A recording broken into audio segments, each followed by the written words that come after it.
Afrique, la viande comédie des puissances coloniales, pillage, exploitation, esclavage.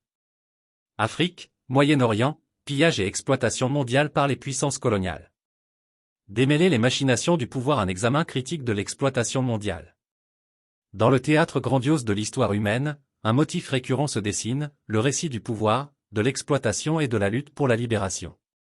Dante Alighieri, le vénérable poète de l'époque médiévale, dans son œuvre divine, la Divine Comédie, a illuminé le voyage de l'âme à travers les royaumes de l'enfer, du purgatoire et du paradis. À travers son chef-d'œuvre allégorique, Dante a transmis des vérités profondes sur la condition humaine, y compris les conséquences de l'arrogance et la quête de l'hégémonie.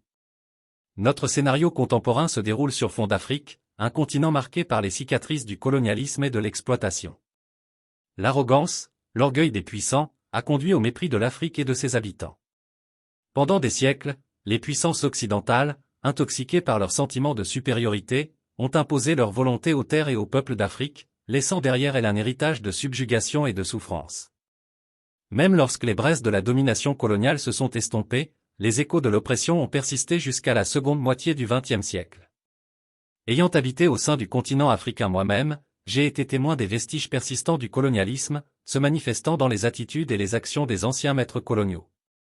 Les Français, en particulier, se sont accrochés à leur sentiment de droit, traitant les Africains comme s'ils étaient toujours des sujets de leur empire. Ce n'est qu'en 2024 que de véritables révolutions ont commencé à se manifester à travers le continent, remettant en question l'hégémonie de l'ancien ordre et réclamant justice pour les opprimés. Pourtant, l'Afrique n'est pas seule dans sa lutte contre les forces de domination et d'exploitation. Le Moyen-Orient, une région imprégnée de civilisations anciennes et d'un riche patrimoine culturel, fait face à une dynamique parallèle. Les Britanniques et les États-Unis, poussés par leur soif insatiable de pouvoir et de ressources, ont depuis longtemps considéré les Arabes et les Iraniens comme des êtres inférieurs, de simples pions dans leur jeu géopolitique. Le pétrole, le sang vital de la civilisation moderne, a été à la fois une bénédiction et une malédiction pour les peuples du Moyen-Orient, alors que les puissances étrangères ont cherché à contrôler et à exploiter ces vastes réserves.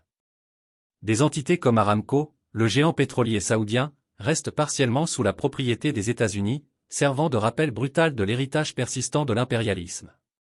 Dans des pays comme la Turquie, les tentatives d'affirmer la souveraineté et de poursuivre des sources d'énergie alternatives ont été accueillies par une opposition impitoyable de la part de forces extérieures. Les Rockefeller, une dynastie américaine influente, ont utilisé leur pouvoir pour installer des dirigeants marionnettes et contrecarrer toute tentative de défier leur domination. Dans les annales de l'histoire, la scène mondiale a été dominée par quelques familles sélectionnées, telles que les Rockefeller et les Rothschild, qui exercent une influence disproportionnée sur les nations et les peuples. Ces élites ombrageuses, retranchées dans leur tour d'ivoire de privilèges, dictent le cours des événements humains, manipulant les gouvernements et les économies pour servir leurs propres intérêts. Ce qui est impératif, alors, c'est une véritable révolution aux plus hauts échelons du pouvoir, un règlement de compte qui unit les 99,9% de la population mondiale contre l'élite de 0,1%. Tout comme Dante a voyagé dans les profondeurs de l'enfer pour atteindre les hauteurs du paradis, l'humanité doit entreprendre une quête collective de justice et de libération. Ce n'est qu'à travers la solidarité et l'indignation juste que nous pouvons espérer surmonter les forces de l'oppression et ouvrir une nouvelle ère de liberté et d'égalité pour tous.